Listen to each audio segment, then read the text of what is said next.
गुरु सत्ता के बारे में कुछ बातें थोड़ी सी और कर लेते हैं जो बहुत प्रीतिकर लगेंगी।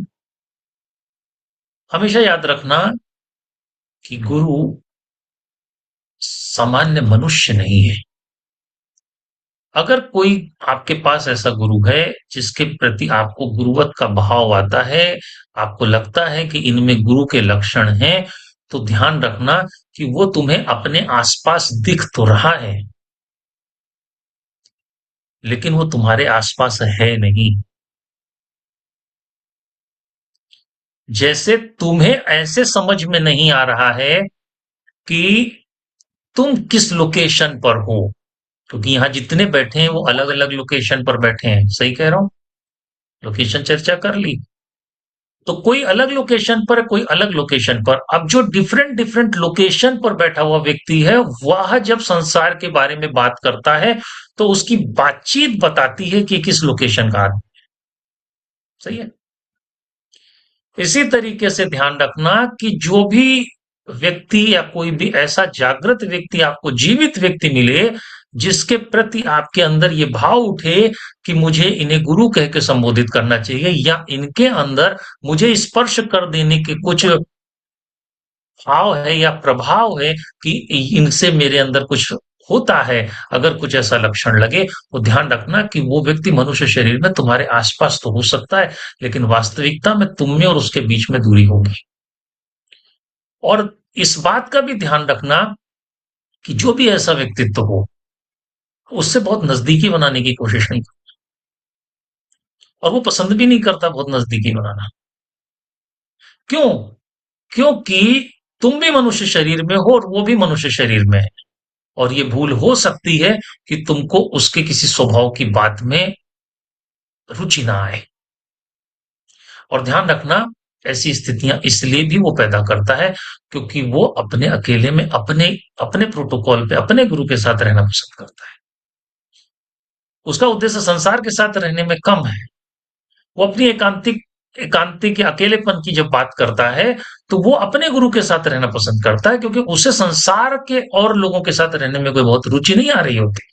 क्योंकि जैसे कल हमने एक बात समझाने की कोशिश की कि जब आप अपनी सेम उम्र के किसी व्यक्ति के साथ साधना करते हुए मिलते हो, तो तुम्हें अपने में और अपने दूसरे दोस्त के बीच में बहुत दूरी समझ में आती है कि यार इससे शुरुआत कहां से करें, क्योंकि ये तो बहुत बेसिक लेवल की बात कर रहा होता है, और और हम कुछ दूसरे लेवल की बात को सोच करके अपनी प्रिपरेशन कर रहे होते हैं। ये गैप आपको समझ में आता है? कल हम लोगों ने इस पर चर्चा करी थी। इसीलिए, और गुरुओं के बारे में ऐसा देखा गया है, शास्त्र प्रमाण है कि अगर कोई शिष्य उनके पास आने की कोशिश करे, कोई साधक उनके पास आने की कोशिश करे, तो हमें अमूमन ऐसा होता है कि गुरु को अपने साधक को बहुत तैयार करना पड़ता है कि तुम उसके पास आओ तो साधन सीखने आओ, तुम उसके पास आकर उसी तरीके के गुणधर्म को ग्रहण करने आओ, तो बात बन जाएगी। तुम उसके पास अगर संसार इकट्ठा करने पहुंच रहे होगे तो बात कैसे बनेगी? समझ रहे हो? इसीलिए वो प्रारंभ में, बहुत बार तुमने भी देखा होगा या सुना होगा कि कई गुरु ऐसे हुए कि उनके पास अगर कोई आए तो पत्थर फेंक के मार देते थे, और खींच के इरादतन मारते थे कि नाक या मुंह पे लगनी चाहिए, आंख फूट ही जानी चाहिए। अगर तब भी तुमने सर झुकाया और उसके आगे माथा टेक दिया, तो वो स्वीकार कर लेगा।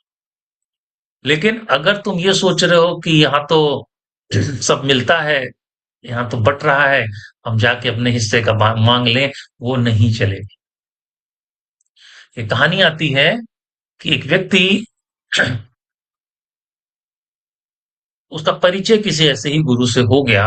राह चलते वो कहीं परेशानी में था और बैठा था, तो ऐसे ही उसकी परेशानी देख करके, उसका परेशान चेहरा देख करके राह चलते किसी व्यक्ति ने उससे पूछ लिया कि प्रभु, उस व्यक्ति से उसने पूछ लिया, एक बाबा जी ने, कि भाई क्यों परेशान नजर आ? तो उसने अपनी परेशानी बताई। जब उसने अपनी परेशानी बताई, तो बाबा जी ने कहा तुम ऐसा कर लेना, जाओ तुम्हारी समस्या ठीक हो जाएगी। और हम इस बात को, सारे भी साधक जो यहाँ बैठे हैं, इसको बिल्कुल स्वीकार करते हैं। ऐसा होता है, भारत में तो एटलीस्ट होता ही है। और ऐसे अनगिनत उदाहरण, आज कई उदाहरणों के ऊपर बात करेंगे। तो उन बाबा जी ने अपनी युक्ति बताई और कहा ठीक है जाओ तुम्हारी समस्या ठीक हो जाएगी। तो जब वो व्यक्ति जाने लगा तो उसने कहा बाबा जी तुमसे मुलाकात कब होगी? कहने लगे जब तुम परेशान हो गए तो हम ही तुम्हें ढूंढ लेंगे, और अगर तुम्हें कभी हमसे मुलाकात करने की बात हो तो आगे जो जंगल है उसी में मैं रहता हूँ। जंगल में अंदर पहाड़ी सी जो है उसी पहाड़ी के तलहटी में वहीं मैं रहता हूँ। तो तुम कभी मन हो तो ढूंढते हुए आ जाना। तो जब भी उस व्यक्ति को कोई अपने जीवन में तकलीफ होती थी तो उस तकलीफ के उपचार के तहत वो चला जाता था जंगल में और उस बाबा जी से अपना उपचार ले आता। ऐसे कई वर्ष गुजर गए। वो हर साल 1.5 साल में 2 साल में जाता था और अपना उपचार ले आता था। जब 4-5 साल हो गए तो एक दिन बाबा जी ने कहा यार ये बहुत थकावट भरा काम है कि तुम इस जंगल में आते हो, इतना चल फिर कर आते हो, फिर मुझसे उपचार लेकर जाते हो। अब की बार मैं ऐसा सोचता हूं कि मैं तुम्हें अपने जैसा बना दूं, ताकि तुम्हें मुझसे उपचार पूछने आना ना पड़े। जैसे तुम्हारे जीवन में समस्या है वैसे तुम उसको उसका उपचार अपने अंदर जान लो। तो उस व्यक्ति का जवाब ये था कि बाबा जी इसके लिए तुम ही ठीक हो, हमको हमारी मौज में रहने दो। जब हमारे को हमारे जीवन में कोई समस्या आएगी तब हम उपचार पूछ लिया करेंगे। और और बाकी तो आप हो ही, तो हमें किस बात की चिंता। तो ध्यान रखना कि बाबा जी वो जो बोल रहे थे वो ठीक बोल रहे थे, क्योंकि बाबा जी कभी ना कभी तो धरती से चले ही जाएंगे। तब तुम्हारी कौन मदद करेगा? तो ध्यान रखना कि जो गुरु है वो अपने नजदीक किसी को तभी आने देगा जब वो इस बात पर भरोसा कर लेगा कि ये मेरे प्रोटोकॉल में आ गया है। नहीं तो वो अपने आसपास भटकने नहीं देगा। वो कुछ ऐसे काम कर देगा कि तुम्हें एकदम हिट कर जाएगा कि यार ये तो इन्होंने अपनी उम्मीद के बाहर कर दी।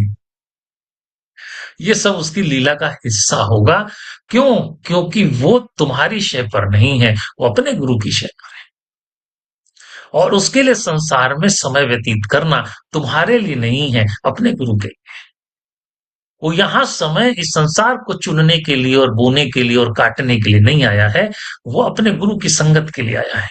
और इस शरीर में रहकर जब गुरु की संगत ली जाती है, वह इस संसार के जैसे चाट पकौड़े और डिफरेंट डिफरेंट वैरायटीज के तुम खाना खाते हो, अलग अलग राज्यों की डिशेस को लिए खाते हो, अलग अलग स्थानों पर घूमने जाते हो, इसी तरीके का इससे भी बहुत हाई लेवल का अनुभव होता है कि जब वो अपने गुरु के सम्मुख होता है, या उसके संग होता है, या उसके चरणों में होता है, या उसके सानिध्य में होता है। समझ रहे हो? और वो अकेलापन इसलिए रखता है, ध्यान रखना, कि उसे पता नहीं है कब उसका गुरु पुकार बैठे। ओ भाई बैठ लेते हैं, हाँ भाई कुछ चर्चा कर लेते हैं, बहुत दिन से फलाने की बात नहीं की यार। समझ रहे हो? ये जब बातचीत ऐसी उठती है ना तो फिर कुछ और नहीं सोचता है। और बातचीत वैसे ही होती है जैसे तेलंग स्वामी की और परमहंस की हुई थी, कि बोल कोई नहीं रहा होता है और बातचीत हो रही। इसलिए ध्यान रखना कि ये प्रोटोकॉल गुरु के बाबत बहुत महत्वपूर्ण है।